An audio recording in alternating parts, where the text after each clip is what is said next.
আসসালামু আলাইকুম ওয়া রাহমাতুল্লাহি ওয়া বারাকাতুহু। ওয়া আলাইকুম আসসালাম ওয়া রাহমাতুল্লাহি ওয়া বারাকাতুহু। জি, আপনারা সবাই কেমন আছেন? আলহামদুলিল্লাহ। এই 2 দিনের প্রশিক্ষণ কেমন লাগলো? আলহামদুলিল্লাহ। খতনা রোগী ছিল, জি স্যার। পলিবাসী রোগী ছিল, জি স্যার। হিজামা রোগী ছিল। জি স্যার। এখন কি নিজ এলাকায় যেয়ে কাজ করতে পারবেন? ইনশাআল্লাহ। আপনার কততম ব্যাচ? 151তম ব্যাচ। জি, সম্মানিত দর্শক, Janakalyan alternative health service Gazipur চৌরাস্তা। আলহামদুলিল্লাহ, আল্লাহর অশেষ রহমতে আমাদের 151তম ব্যাচের প্রশিক্ষণ শেষে আমরা তাদেরকে বেসিক ট্রেনিং এর সার্টিফিকেট প্রদান করলাম।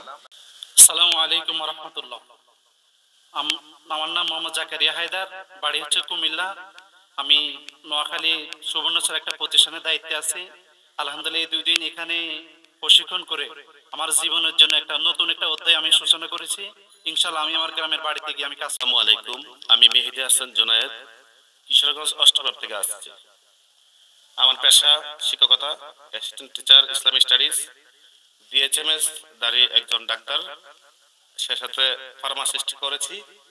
তো আমি চিন্তা করেছি আসলে বাস্তব দিক থেকে কি করতে পারি। তখন এই জনকল্যাণ কল্যাণ অল্টারনেটিভ এই যে প্রতিষ্ঠান, এখানে খবর পাইছি। খবর পাওয়ার পরে এখানে আসছি। আসলে প্রথম দিকটা একটু চিন্তা ছিল যে আসলে আমরা কতটুকু প্রশিক্ষণ নিতে পারবো, কিন্তু আসার পরে আসলে আমাদের বুঝতে পারছি যে না, 2 দিনে অনেক কিছু শেখা যায়। হ্যাঁ, শিখতে পারবো। আর আরেকটা একটু সমস্যা ছিল যে না, কতটুকু দূর প্রতিষ্ঠানটা হবে গাজীপুর থেকে, মানে অর্থাৎ চৌরাস্তা থেকে না, চৌরাস্তা থেকে ঢাকা রোডে একেবারে কেনাকাটা রুট, এই রোডেই আপনার প্রথম দিকে ঢুকতেই জনকল্যাণ অল্টারনেটিভ হেলথ সার্ভিস এখানে আছে। হ্যাঁ, অত্যন্ত ভালো লেগেছে এখানে প্রশিক্ষণ নিয়ে। আমাদের স্যার, সম্মানিত স্যার মেহেদী হাসান নাজমুল স্যার, উনি খুব সুন্দরভাবে আমাদেরকে পাইলস, পলিপাইলস, তারপরে সুন্নতে খতনা, এছাড়া হিজামা, হ্যাঁ, তারপরে টিউমার সহ যে যে কোর্সগুলো আমাদেরকে করানোর কথা ছিল, আমরা সুন্দরভাবে এই কোর্সগুলো পেয়েছি।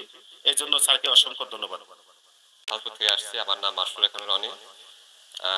এখানে আসার পরে কয়েকটা দিক সবাই বলছে, তো আমি কয়েকটা দিক বলি। প্রথম দিক হলো যে ট্রেনার ভালো হয় তাহলে ছাত্ররা এমনি শিখে যায়, এখানকার ট্রেনারটা ভালো। আর দ্বিতীয় কথা হলো কি, এখানে আপনার পরিবেশটা হলো ফ্রেন্ডলি পরিবেশ, যাতে আপনাকে হাতে কলমে শিক্ষা দিবে, আপনি যেটা প্রশ্ন করবেন সেটা উত্তর দিবে, এবং যেটা শিখতে চাবেন সেটাই শেখাবে। এই জিনিসটা হলো এখানে মেন। এই জিনিসটা যে আপনারা আসে যে করতে পারবে, আমরা যারা আসছি তারা অনেক দূর দূরান্তে আসছি। আমাদের এখন বাড়ি সিরাজগঞ্জ, বগুড়া, পাবনা, আবার রংপুর, দিনাজপুর, যেখানেই হোক না কেন, আমরা স্যারের মাধ্যমে একটা ফ্রেন্ডলি মাধ্যমে আসছি এবং আমরা কাজটা শিখছি। আমাদের সবার আন্তরিকতা আছে। আমার মনে হয় এরকম জায়গা আর কোথাও আছে বলে আমার মনে হয় না। তো আমি এখানে উপকৃত হয়েছি। ধন্যবাদ স্যারকে, ধন্যবাদ আমার সহযোদ্ধা যারা আছে তাদেরকে সবাইকে, কারণ তারা হেল্প না করলে বা পরিচিত না হলে কাজটা করতে পারতাম না। ধন্যবাদ জনকল্যাণ সংগঠন থেকে সবাইকে ধন্যবাদ। আসসালাম।